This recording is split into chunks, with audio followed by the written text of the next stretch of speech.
Bonjour à tous. Suspendu à un recours dans un couloir de la mort indonésien, Serge Atlaoui pourrait être le premier Français exécuté depuis 1977.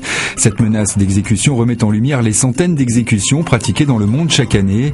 Pour que la peine capitule, titre Libération ce matin, le quotidien qui rappelle que 58 États sur la planète prévoient et appliquent toujours la peine de mort dans leur législation. Même si dans les faits le nombre d'exécutions est globalement en baisse, notamment aux États-Unis, et que le Japon, qui applique la pendaison depuis 1945, y serait de moins en moins favorable, en France, 34 ans après l'abolition, l'idée de couper à nouveau des têtes serait en progression. Le 1er mai, journée internationale de solidarité avec les travailleurs, c'est demain. Dans les rues de France, les défilés auront une tonalité résolument unitaire et européenne. C'est ce qu'annonce l'Humanité ce matin. Mot d'ordre commun pour les syndicats, le progrès social et la lutte pour le pouvoir d'achat. Le salaire sera le moteur des mobilisations, titre le quotidien.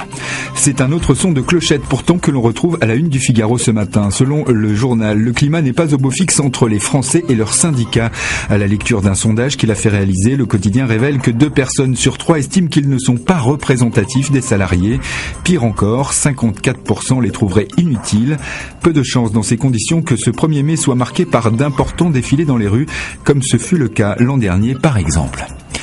1er mai, jour férié, 8 mai férié, Pentecôte et Ascension férié. Y a-t-il trop de jours fériés, se demande aujourd'hui en France, alors que nous sommes partis pour 4 semaines parsemées de fêtes où l'on chôme.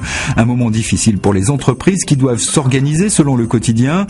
Le MEDEF réclame la suppression de 2 jours fériés par an, en assurant que cela pourrait créer 100 000 embauches. La France, pourtant, n'est pas le pays qui chôme le plus dans le monde. Elle est même à égalité avec l'Angleterre si l'on ajoute congés payés et jours fériés. Avis de décès à la une des Échos. La disparition à 88 ans de François Michelin, l'ancien gérant de la manufacture clermontoise, suscite l'émotion en France.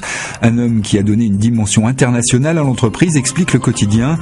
Décrit comme le plus secret des patrons français, l'homme ne se livrait guère, mais personne n'ignorait ses formules assassines sur ses bêtes noires. Les syndicats, les politiciens marxistes ou encore les fonctionnaires de tout poil. Autrement dit, pas sûr que le muguet était sa fleur préférée. On termine justement cette revue de presse avec cette petite fleur à clochette. Offrir du muguet serait une tradition en perte de vitesse.